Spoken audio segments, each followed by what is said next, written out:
एक दिन श्री कृष्ण आराम से बैठे बैठे सोच रहे थे कि उनके आसपास के लोगों को थोड़ा थोड़ा ईगो आ गया है, अहंकार बढ़ सा गया है सबका। जैसे गरुड़ देव को सबसे तेज होने का, उनकी पत्नी को उनका सबसे प्रिय, सबसे सुंदर होने का, सब में थोड़ा थोड़ा नार्सिज्म दिख रहा था उन्हें। अब इसका इलाज भी करना जरूरी था, पर करे कैसे? एंड एज यूजुअल वो मुस्कुराए और याद किया उन्हें जो हर विपदा, हर समय, हर युग में उनके साथ खड़े रहे हैं, दी अंजनी पुत्र हनुमान। और तब वो अपने महल में बैठते हैं, लेकिन इस बार श्री राम के रूप में, और साथ में थी उनकी पत्नी। फिर उन्होंने गरुड़ को बुलाया, सीना तना हुआ, पंखों में गर्व, और वो उसे कहते हैं हिमालय के पास हनुमान ध्यान में होंगे, उन्हें बुला लाओ, कह देना राम ने याद किया है। गरुड़ उड़ पड़ते हैं। हिमालय जहाँ समय भी धीरे चलता है, वहाँ बैठे थे हनुमान, आंखें बंद, होठों पर सिर्फ एक नाम।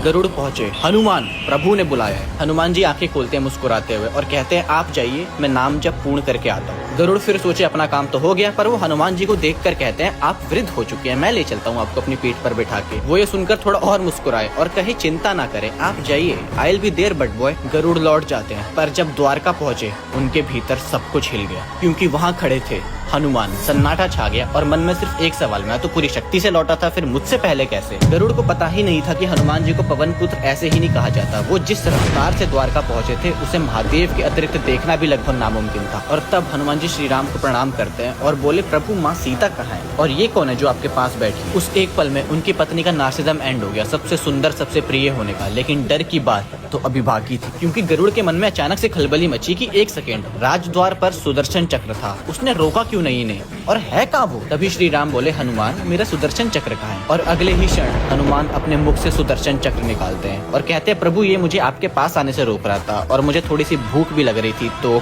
ये देखकर गरुड़ हिल गए थे कि सुदर्शन चक्र जो पूरे यूनिवर्स, समस्त ब्रह्मांड की एक अनस्टॉपेबल फोर्स है, उसे ये मुख में दबाकर कैसे खड़े हैं? बेसिकली सुदर्शन चक्र को भी घमंड हो गया था कि वो अजय है, अपराजय है, कोई उसे रोक नहीं सकता। पर कहते हैं ना, आपन तेज संहारो आपे, तीनों लोग भागते कांपे।